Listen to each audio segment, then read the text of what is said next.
वृंदावन बिहारी लाल की जय। प्रहलाद महाराज ने कहा, क्या कहा प्रहलाद महाराज ने?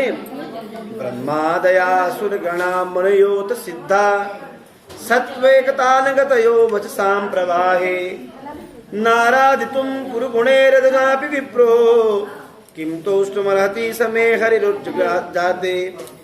कि असुर परिवार में जन्म लेने के कारण यह कैसे संभव हो सकता है कि पूर्ण पुरुषोत्तम भगवान को प्रसन्न करने के लिए मैं आपकी कोई प्रार्थना कर सकूं, क्योंकि मैं किस कुल में उत्पन्न हुआ हूं? असुर में। अगर ब्राह्मणों के कुल में होता तो मैं कुछ स्तुति करता आपकी। मैं तो असुरों के कुल में पैदा हुआ हूं, मैं आपकी क्या उपयुक्त प्रार्थना कर सकता हूं भगवान? और हम अपने आप को तुरंत बड़ा बड़ा कह देते हैं, हम तो फलाने आदमी, हम ढिमकाने आदमी हैं। आज तक ब्रह्मा इत्यादि सारे देवता समस्त मुनिगण उत्तम वाणी से भगवान को प्रसन्न नहीं कर पाए। भगवान ब्रह्मा शिव की उत्तम वाणी से भी आपकी स्तुति नहीं कर पाए जो, तो मेरे अंदर तो औकात ही क्या है? प्रहलाद महाराज कह रहे मैं कैसे कर सकता हूं आपकी? यद्यपि ये सारे सतोगुणी है, परम योगी है, मैं तो बिल्कुल ही क्या हूं? अयोग्य हूं। भक्त हमेशा अपने आप को क्या समझता है? अयोग्य समझता है। योग्यता विचारे किछु नाही पाए तुम्हारे करुणा सार। अगर योग्यता का विचार किया जाए तो मेरे अंदर कोई योग्यता नहीं है, और भगवान की करुणा का कोई सार का हम जान नहीं सकते। तो मनुष्य को चाहिए कि वह अपने को पगडंडी के तिनके से भी तुच्छ माने। तृणादपि सुनीचेना तरोरपि सहिष्णुना। पर हम क्या करें? 4 पैसे आते हम अपने आप को राजा समझने लगते हैं। 4 पैसे आके हम सोचते हैं हम ही राजा बन गए। हम पड़ोसी को सोचते हैं तो कुछ भी नहीं, इसके पास नालायक आदमी है। थोड़ा ज्ञान आता है हम सोचते हैं हम ही ज्ञानी। 4 भजन गाने के आ जाते हैं हमारे को, हम सोचते हैं बस तुझे तो आता ही नहीं है, मुझे ही आता है। और 2 सूट बूट पहन के सोचते हैं कि हम ही बन गए राजा। एक गाड़ी खड़ी कर देंगे, सोचेंगे बस अब विमान हमारा ही चढ़ रहा है। हमेशा अपने आप को निम्न समझना चाहिए, छोटा समझना चाहिए। बड़ा बनना बहुत खतरनाक होता है। पता है ना बड़ा कैसे बनता है? कोई तलना पड़ता है बड़ा बनाने के लिए, बताया था ना आपको। रात भर बड़ा बनने के लिए रात भर भीगना पड़ता है, सुबह फिर पीसना पड़ता है, फिर मसालों में फेंटना पड़ता है, और फिर गरम गरम तेल के अंदर झोंकना पड़ता है, तब जाके तो बड़ा बनता है। बड़ा ऐसे थोड़ी ना, आसान थोड़ी ना बड़ा बनना। अगर पीस सकते हो संसार में पीसो, मसालों में फिटना है तो फिटो, और फिर संसार रूपी माया में झोंको अपने आप को, अपने उद्यम के द्वारा, परिश्रम के द्वारा, और तब जाके बड़े बनोगे। क्या करना उस बड़े बनने का? हम तो छोटे में ही क्या है? खुश है।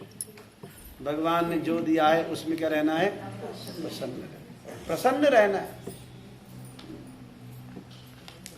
प्रहलाद महाराज आगे कहते हैं कि भले ही मनुष्य के पास संपत्ति, परिवार, सौंदर्य, तपस्या, शिक्षा, दक्षता, कांति, प्रभाव, शारीरिक शक्ति, उद्यम, बुद्धि, योग शक्ति क्यों न हो, किंतु मेरी समझ से इन सारी योग्यताओं से भी कोई व्यक्ति भगवान को प्रसन्न नहीं कर सकता। कोई सोचे शिक्षा के द्वारा प्रसन्न कर लेगा, पैसे के द्वारा क्या, कैसे प्रसन्न कर सकते हैं भगवान को? प्रेम से, प्रेम भक्ति के द्वारा। किंतु भक्ति से वह ऐसा कर सकता है। गजेंद्र ने ऐसा किया और इस तरह भगवान उससे प्रसन्न हो गए। नाहम प्रकाश सर्वस्य योग माया समावृता। भगवान कहते हैं भगवान भक्त की सेवा से प्रसन्न नहीं हो जाते तब तक वे अपने आप को प्रकट नहीं होने देते। तब प्रकट कब होते हैं? जब प्रसन्न होते हैं। बिना प्रसन्न हुए भगवान प्रकट नहीं होते। आगे कहते हैं यदि किसी ब्राह्मण में 12 योग्यताएं हो, क्या हो? 12 योग्यताएं, किंतु यदि वह भक्त नहीं है और भगवान के चरण कमलों के विमुख है, तो वह उस चांडाल भक्त से भी अधम है जिसने अपना सब कुछ मन वचन कर्म संपत्ति और जीवन भगवान को अर्पित कर रखा है। बेशक चांडाल है, वो शमशान में रहने वाला है, शूद्र है, पर भगवान का भक्त है, मन वचन कर्म से भगवान की सेवा में अर्पित कर रखा है। तो वो चांडाल क्या है? श्रेष्ठ है ब्राह्मण से। है? ब्राह्मण से, हाँ, उस ब्राह्मण से। ब्राह्मण में 12 गुण हो पूरे 12। आजकल तो 12 गुण के 4 गुण भी मिल जाए। 12 गुण क्या क्या है? धर्म पालन, सत्य भाषण, तपस्या, इंद्रिय निग्रह, ईर्ष्या रहित, बुद्धिमान, सहिष्णुता, शत्रु ना बनाना, यज्ञ करना, दान देना, स्थिर रहना, वेदाध्ययन में पारंगत होना और व्रत रखना। ब्राह्मण एकादशी नहीं करते हैं। हाँ?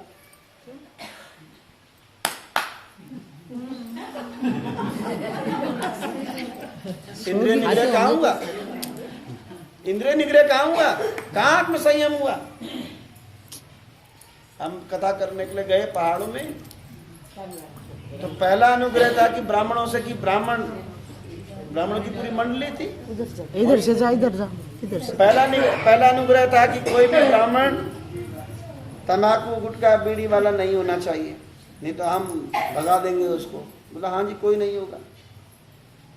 हम तो अपनी रसोई अलग बना रहे थे, क्योंकि हमें पता है ये बाद में तो पीते ही खाते पीते तो होंगे, कुछ लहसुनदार तो खाते हुए कोई ब्राह्मण भी, तो हम तो खाएंगे। हम अपनी रसोई अलग बना रहे थे। हम एक दिन कथा कर रहे थे, तो एक ब्राह्मण नीचे यूं यूं कर रहा था, तो हमने सोचा कि शायद ये दिए की बत्ती बना रहा है या धूप बत्ती बना रहा होगा। अब वो तीसरे दिन मेरी नजर गई उसके ऊपर, झांक कर देखा था वो तो सुर्ती तैयार कर रहा था। तो उस दिन हमारी पूरी कथा तंबाकू के ऊपर ही हुई। उस दिन की पूरी कथा किसके ऊपर हुई? तंबाकू की उत्पत्ति कहाँ से हुई, और तंबाकू खाने से सदगति नहीं होती। तंबाकू के सेवन से सदगति नहीं होती जीव की। तंबाकू का प्रवेश गुरुद्वारा में भी बैन है, गुरुद्वारे में भी तंबाकू लेके नहीं जा सकते। तंबाकू कहाँ से आया? माताएं भी खाती हैं कहीं कहीं, कहीं कहीं औरतें भी खाती हैं। तंबाकू कहाँ से आया पता है? तंबाकू खाना और गाय का मांस खाना बराबर है। इसीलिए यज्ञ में जहां तंबाकू पहुंचता है वो यज्ञ निष्ठ हो जाता है, विनष्ट हो जाता है, नाश हो जाता है उसका। इंद्र ने यज्ञ करके किसको प्रसन्न कर लिया? देवताओं की माता सुरभि गैया को प्रसन्न कर लिया। सुरभि को इतना प्रसन्न कर लिया कि सुरभि से वचन ले लिया। सुरभि ने कहा कि जब भी तुझे जरूरत होगी मैं तेरी सेवा के लिए आ जाऊंगी। ठीक है, सुरभि माता को रखा है। अब इंद्र ने क्या किया? सुरभि के साथ तो सुरभि इंद्र को मिल गई, पर इंद्र ने देवताओं के साथ क्या कर दिया? एक बारी अपना युद्ध कर दिया। देवासुर संग्राम हो गया बड़ा। इंद्र का युद्ध होने लगा। भौमासुर जो था, भौमासुर के साथ जब इंद्र का होने लगा, तो भगवान ने कहा कि क्या करूंगा मैं, आज मैं इंद्र को मार दूंगा। क्योंकि इंद्र क्या कर रहा है? इंद्र को मारना पड़ेगा। तो क्या किया इंद्र ने कहा कि सुरभि मेरी रक्षा करो। सुरभि को ले आया, इंद्र ने आगे खड़ा कर दिया। अब भगवान क्या है? नमो ब्रह्मण्य देवाय गौ ब्रह्मण्य हिताय च। भगवान तो गाय और ब्राह्मणों की रक्षा करने वाले हैं। वो भगवान के भला कैसे आगे जाते गाय पे? पर गरुड़ के पंख इतने विशाल थे, जब वो मुड़ा तो सुरभि गैया बैठी हुई थी और उसकी फड़फड़ाहट से सुरभि के शरीर पर किसी खरोंच आ गई। सुरभि के शरीर पे खरोंच आने से खून कहाँ गिरा? पृथ्वी पर गिरा, और वह क्या बना? तंबाकू बना। ये गाय का खून है। लोग बोलेंगे तो सब पंडित जी कहाँ से अपनी कथा सुना रहा है। हम प्रमाण के साथ कहते हैं, ये कथा आपको महाभारत में मिलेगी और पद्म पुराण में मिलेगी। सुरभि की कथा इंद्र की कथा। इसलिए तंबाकू क्या है? निषेध।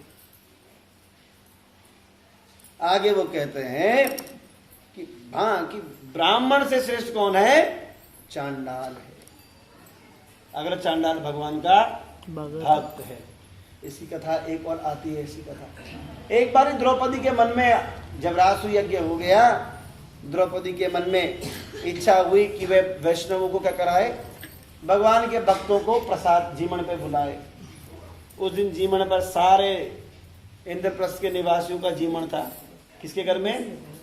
द्रौपदी के घर में। सब वैष्णव भक्तों का, भगवान के भक्तों का था जीमण। उसमें सबको निमंत्रण दिया गया, जो कैसा भी हो, पर भगवान का क्या होना चाहिए? भक्त होना चाहिए। तो वहां पे द्रौपदी ने अपने हाथों से सुंदर रसोई बनाई। उसमें भल्ले, गुजिया, चंद्रकला, मालपुआ, मोहनथाल, कचौड़ी और क्या बनाएगा? खीर, पूड़ी, और बहुत सारी चीजें उसने बनाई। अब सब भक्त लोग बैठे थे, तो वैष्णवों की जीमण में सब आते हैं, चांडाल भी आते हैं। अगर भगवान के भक्त है तो वो भी बैठेंगे जीमण में, पंगत में वो भी बैठेंगे आगे। तो ये जो थी द्रौपदी, सबको क्या कर रही थी? परिवेषण कर रही थी, परोस रही थी। परोसते सब आइटम दे रही थी। हम कैसे खाते हैं? बल्ला अलग खाएंगे, कटोरी में खाते हैं। तो सब कुछ वो अर्पण कर रही थी। तो वहां पे एक कौन बैठा था? स्वपच भक्त बैठा था, जो जाति से चांडाल था, पर क्या था? भगवान का भक्त था। वो भल्ला डालती, वो क्या करता? फोड़ देता। उसके ऊपर लड्डू आए तो लड्डू को फोड़ दे, जो भी आए सबको मिक्स कर दे। सब कुछ मिक्स कर रहा था। द्रौपदी के मन में विचार आ गया कि मैंने इतने आइटम बनाए, अलग अलग करके बनाए, नहीं तो सब मिक्स कर देता। बाकी सब तो अलग अलग करके खाते हैं। ये तो भात नहीं, दाल, दाल पे ही दही, दही के ऊपर खीर, खीर के ऊपर सब डाल देता है।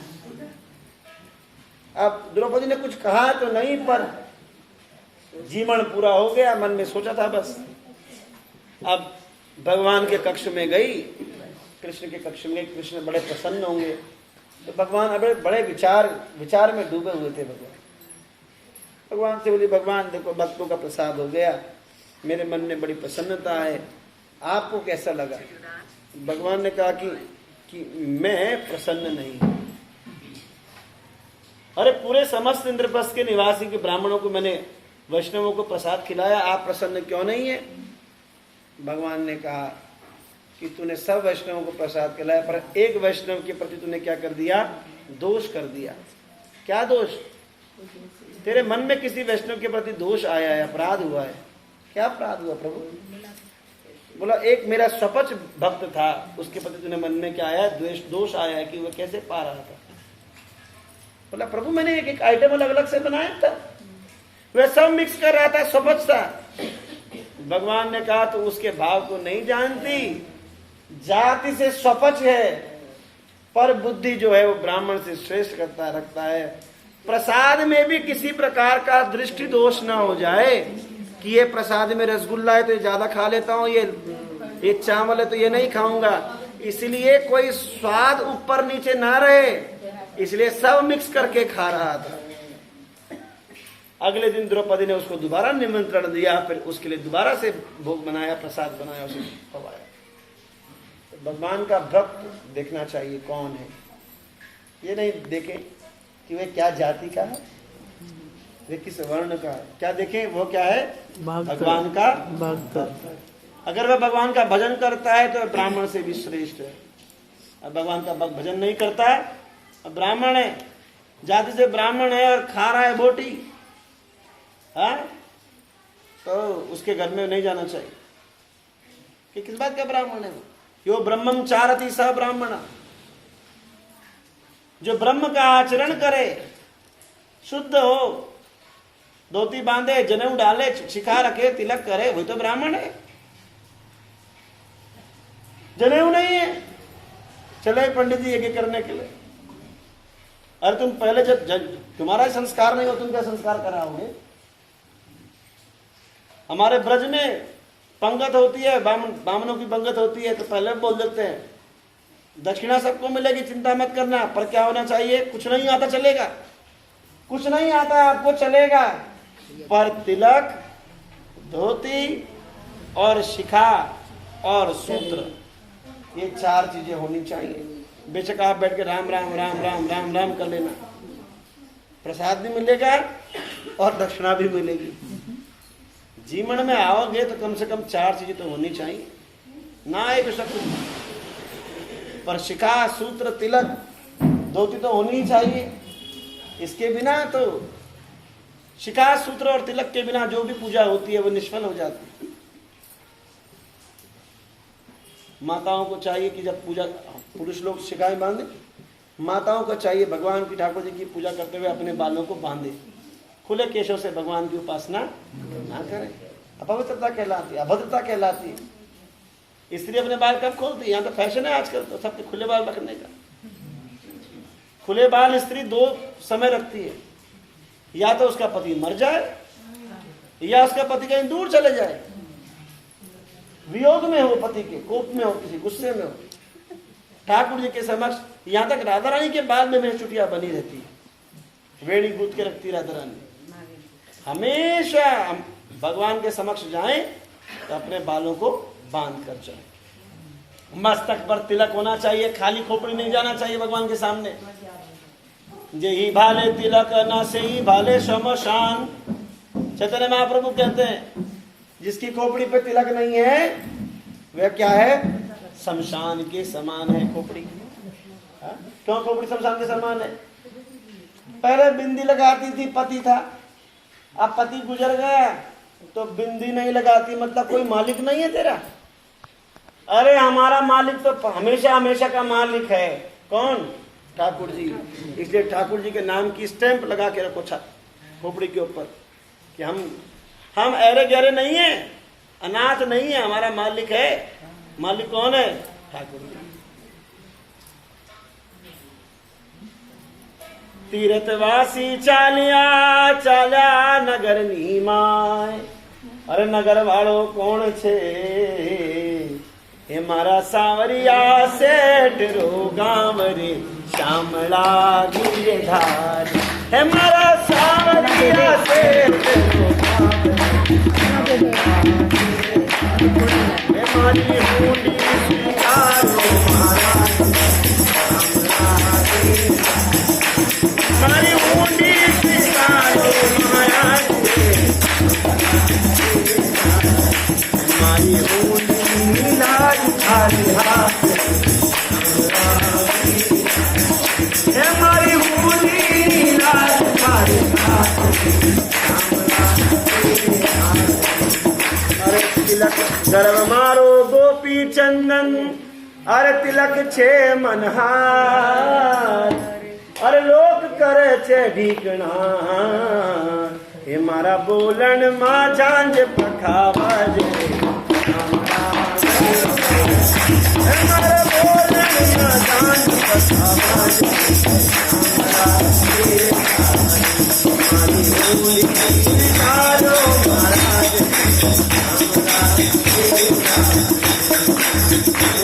स्वीकारो महाराज।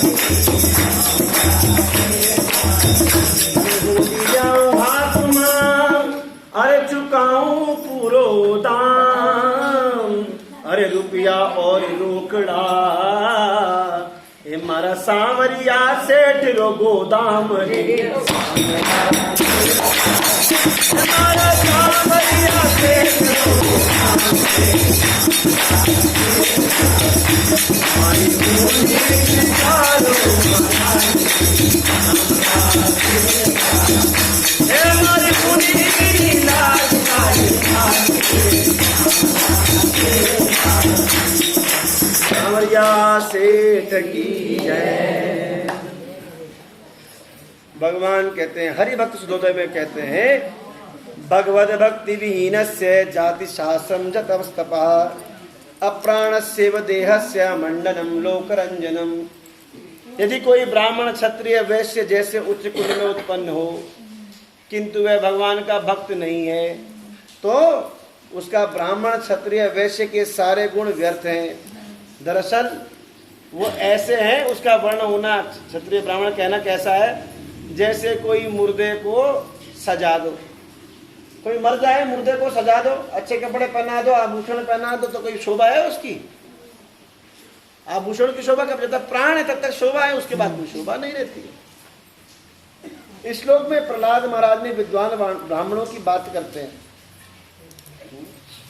जो भक्ति में पूरी तरह लगा रहता है, जो किसी भी परिस्थिति में गिरता नहीं है, वे तुरंत ही गुणों को पार करके ब्रह्म पद को प्राप्त होता है। आगे प्रहलाद महाराज कहते हैं, पूर्ण पुरुषोत्तम भगवान सदैव आत्मसंतुष्ट रहने वाले हैं, इसलिए जब उन्हें कोई भेंट अर्पित की जाती है तो भगवत कृपा से यह भेंट भक्त के लाभ के लिए ही होती है। हम भगवान को कुछ देते तो किसके लिए देते हैं? अपने लाभ के लिए, क्योंकि भगवान को किसी की सेवा की आवश्यकता नहीं है। भगवान को क्या करना है सेवा की? तुमने खिलाओगे तो ठाकुर जी खाए भूखे रह जाएंगे क्या?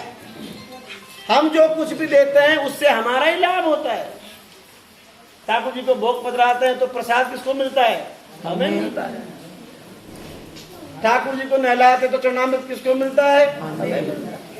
ठाकुर जी को सजाते तो दर्शन किसको मिलता है? हमें मिलता है। हम नहीं सजाएंगे, ठाकुर जी अपने दिव्य लोक में सजे हुए हैं, कपड़े तो उन्होंने दिए, फूल तो उन्हें नहीं दिए। हम जो कुछ भी भेंट धराते हैं ठाकुर जी को, उससे फल किसको मिलता है? हमें मिलता है। 10 रुपए देके भी तो हम मांग लेते हैं, सब कुछ मांग लेते हैं भगवान से। भेंट में पैसे भी देते तो कुछ ना कुछ मांगते हैं ना उसके बदले भगवान से। यदि किसी का मुख सुसज्जित हो तो दर्पण में उसके मुख का प्रतिबिंब भी सुसज्जित दिखता है। ये कैसे दिखता है? अगर आप अपना चेहरा सजा रहे हो तो शीशे में भी चेहरा सस्ता रहेगा ना। हाँ, ऐसे तस्माद हम विगतग्लस्य ईश्वरस्य सर्वात्मना महि गृणामि था मनीषम नीचो दया गुण विसर्ग मनु प्रविष्टा पूयन ये नहीं पुमान वर्णितेन। इसलिए जब भी मैंने असुर कुल में जन्म लिया तो भी निसंदेह जहां तक मेरी बुद्धि जाती है मैं पूरे प्रयास से भगवान की प्रार्थना करूंगा। जो भी व्यक्ति अज्ञान के कारण इस भौतिक जगत में प्रविष्ट होने का बाध्य हुआ है वह भौतिक जीवन को पवित्र बना सकता है यदि भगवान की प्रार्थना करे और उनके यश का श्रवण करे। कोई भी जीव कैसे कर सकता है? भगवान से क्या करके? प्रार्थना करके, भगवान के यशों का गुणगान करके। आगे प्रहलाद महाराज कहते हैं, हे भगवान, ब्रह्मा इत्यादि सारे देवता आपके निष्ठावान दास हैं।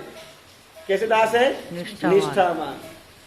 क्योंकि वे दिव्य पद पर स्थित हैं, इसलिए वे हमारी तरह नहीं है। वो प्रहलाद कह रहे हैं, वो हमारे मेरे पिताजी की तरह, इनकी तरह नहीं है। इस भयानक रूप में आपका प्राकट्य स्वांत सुख के लिए आपकी लीला है। ऐसा अवतार सदैव ब्रह्मांड की रक्षा और सुधार के निमित्त होता है। आगे कहते हैं कि हे नरसिंह भगवान, आप अपना क्रोध अब त्याग दें, क्योंकि मेरे पिता महाअसुर हिरण्यकश्यप क्या हो चुका है? मारा जा चुका है।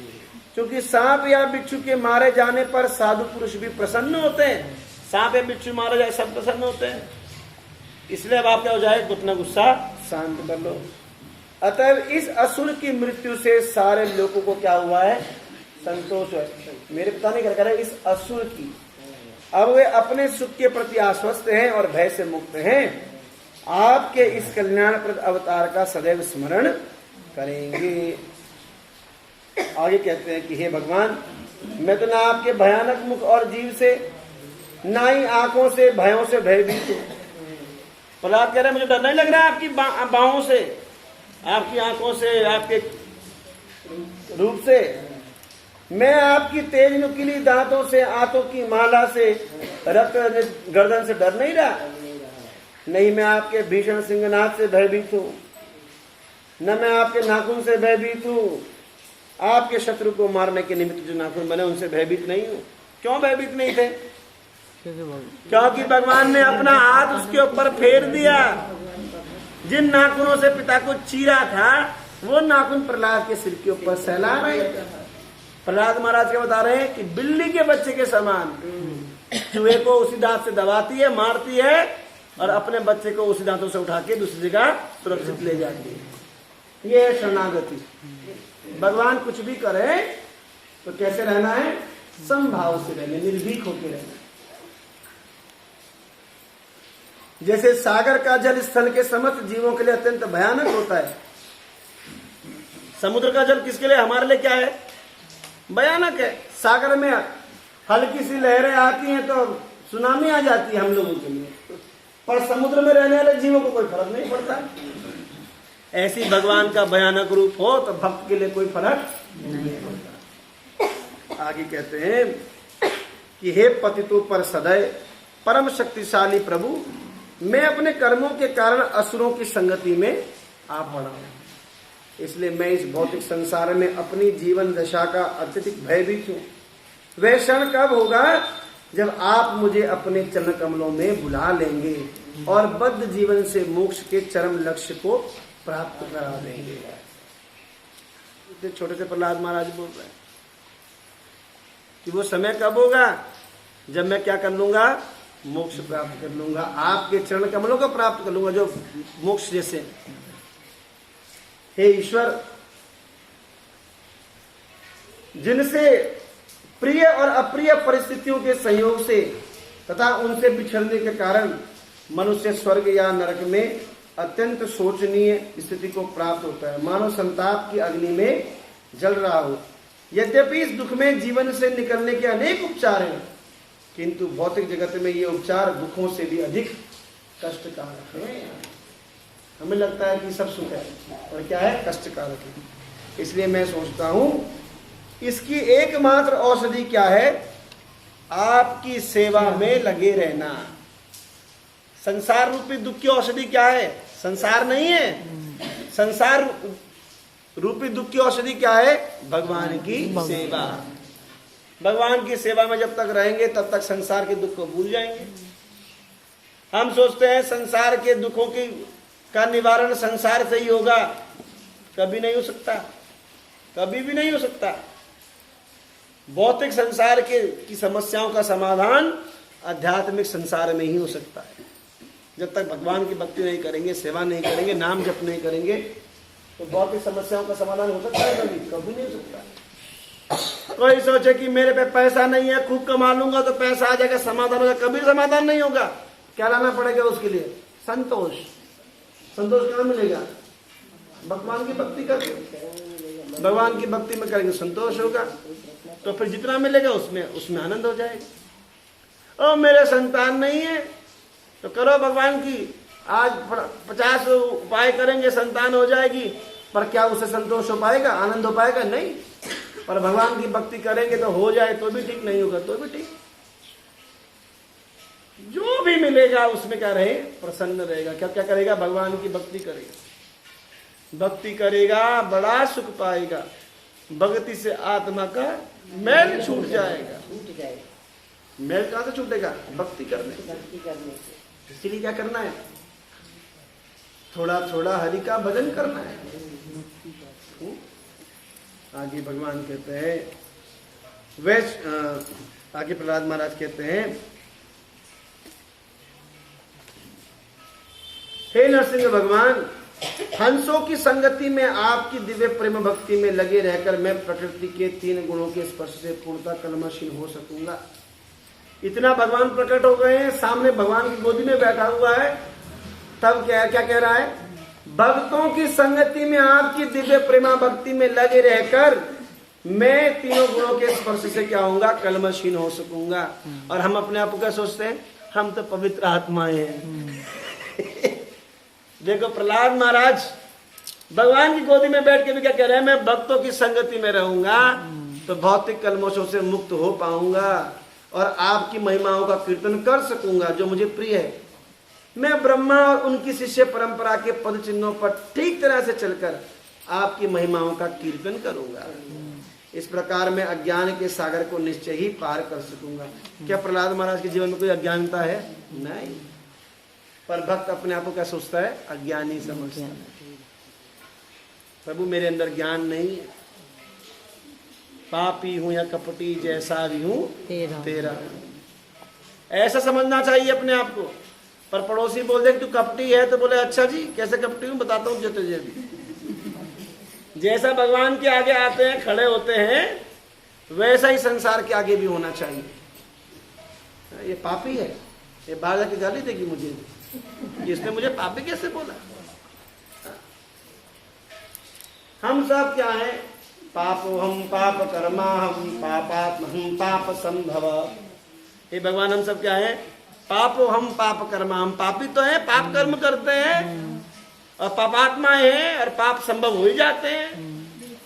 तो भगवान क्या है, भगवान क्या है, पतित पावन नाम तिहारो। भगवान का नाम क्या है, पावन पतित पावन। भगवान आप तो गिरे को उठाने वाले, हम तो गिरे ही हुए थे। अरे गिरे हुए तो संसार में पड़े हैं, उठे हुए होते तो कहां निकल गए होते। गिर के तो यहां आते हैं। We all are fallen souls। गिरे हैं ना ऊपर से, पतन हुआ हमारा। अब पतन से कहां जाना है, विमान में बैठना है और कहां जाना है, भगवान के लोग वापस जाना है, गोलोक। Very nice. देहात्म बुद्धि के कारण आपके द्वारा देहधारी जीव कल्याण के लिए कुछ भी नहीं कर पाते। वे जो भी उपचार स्वीकार करते हैं वो उन्हें क्षणिक लाभ देता है। जैसे माता पिता अपने बालक की रक्षा नहीं कर पाते। माता पिता अपने बच्चे की रक्षा कर पाते हैं? नहीं। वो वैद्य और दवा रोगी का कष्ट दूर नहीं कर पाते। वैद्य और दवाई का रोगी का कष्ट हमेशा दूर कर देते हैं? नहीं कर पाते। और समुद्र में कोई नाव डूबते हुए मनुष्य को नहीं बचा पाती। समुद्र में नाव समुद्र बचा पाता है नाव को डूबने से? माता पिता बच्चों को बचा लेते हैं? हमेशा नहीं बचा पाते। क्या डॉक्टर और दवाई हमेशा रोग से कष्ट बचा देती है? नहीं। हे प्रभु, सतरज और तमो गुणों से प्रभावित होकर प्रकृति के गुणों के अधीन हो जाता है भौतिक जगत का व्यक्ति। इसे सर्वोच्च व्यक्ति ब्रह्मा से लेकर एक छोटी चींटी तक सारे प्राणी इन्हीं गुणों के वशीभूत करते हैं, काम करते हैं। ये सभी आपकी शक्ति के अभिव्यक्ति कुछ भी नहीं है। निसंदेह शक्ति और शक्तिमान क्या है, अभिन्न है। वे सब आपकी क्या है, अभिव्यक्तियां हैं। जब मनुष्य भौतिक उपाधियों का त्याग कर भगवान के अधीन होकर कर्म करता है तो उसमें आध्यात्मिक जीवन का क्या होता है, संचार होता है। क्या करके, भौतिक उपाधियां त्यागनी होती है। हम क्या है, हमारे मन में क्या है, संचार। हम भौतिक उपाधियां लेके बैठे हैं। क्या भौतिक उपाधियां, क्या है भौतिक उपाधियां? सुख, मैं माँ हूं, मैं पत्नी हूं, मैं भाई हूं, मैं बहन हूं, मैं मास्टरनी हूं, मैं प्रधान हूं, मैं जेलदार हूं, मैं बेलदार हूं, मैं बामणी हूं, मैं जाटनी ना। ये सब उपाधियां हैं हमारी। सर्वोपाधि विनिर्मुक्त तत्परत्वेन निर्मलम ऋषिकेण ऋषिकेश सेवनम भक्तिरुच्यते। सब उपाधियों से त्यागना होता है। क्या उपाधि है हमारी? हम भगवान के शासक नित्य दास। ये हमारी उपाधि है। उपाधि हमारी पोजीशन एक ही, हम सब क्या है, भगवान के। ये भी भगवान के दास, हम भी भगवान के दास, ये भी भगवान के दास। जब हम सब भगवान के दास है तो हमारे में कोई ऊंचा और नीचा नहीं है। और जब कोई ऊंच नीच नहीं होगी तो किसी के प्रति द्वेष नहीं होगा, कोई ईर्ष्या नहीं होगी, सबके समान समभाव रहेंगे। और तब भगवान की भक्ति करने में जब ईर्ष्या और द्वेष रहित होकर भगवान की भक्ति करेंगे तो भगवान अपनी आध्यात्मिक शक्तियों का संचार हमारे हृदय में करेंगे। तब भगवान की कृपा समझ में आएगी, भजन समझ में आएगा कि भजन हो क्या रहा है, क्या है भगवान की लीला, भगवान की कृपा, भगवान का नाम। तब समझ में आएगा। नहीं तो लगेगा कि तो बस अच्छा गाते हैं, जब गाते हैं अच्छा कहते हैं। कथा तो आप कथा तो बहुत अच्छी कहते हैं। अरे तुमने किया क्या सुन के? कथा तो बच्चा भी कहते हैं सड़क पे।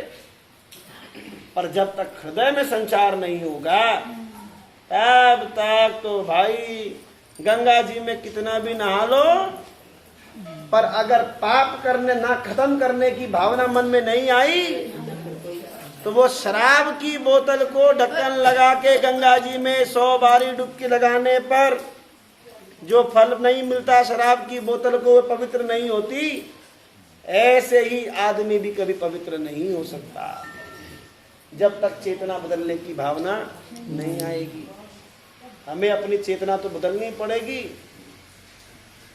माया मनसृति कर्ममयम बलीया कारिण चुद गुणानुमतेन पुंसः छंदोमयम यद जयार्पित षोडशारम संसार चक्रमज कोति अति रेत तंदन्यः। हे शाश्वत प्रभु, आपने अपने स्वांश का विस्तार करके काल द्वारा शुद्ध होने वाली अपनी बहिरंगा शक्ति के द्वारा जीवों के सूक्ष्म शरीरों की सृष्टि की है। इस प्रकार मन जीव को अनंत प्रकार की इच्छाओं से फांस लेता है, जिन्हें कर्मकांड के वैदिक आदेशों और 16 तत्वों के द्वारा पूरा किया जाना होता है। भला ऐसा कौन है जो आपके चरण कमलों की शरण ग्रहण किए बिना इस भवबंधन से छूट सके। भगवान के चरण कमलों को छुए बिना, उनकी शरण ग्रहण किए बिना कोई सोचे कि वह भवबंधन से छूट सकता है, लाके दिखा दो उस माई के लाल को। जब खुद तुलसीदास जी कहते हैं बारी मथे धृत होइए सिकताते बरुते बिनु हरि भजन न भवतरी है, यह सिद्धांत अपने। भगवान के भजन के बिना, भगवान की शरणागति लिए बिना कोई जीव भवबंधन से मुक्त नहीं हो सकता। मेरो मन राम ही राम रटे, इसको तो ला। मेरो मन राम ही राम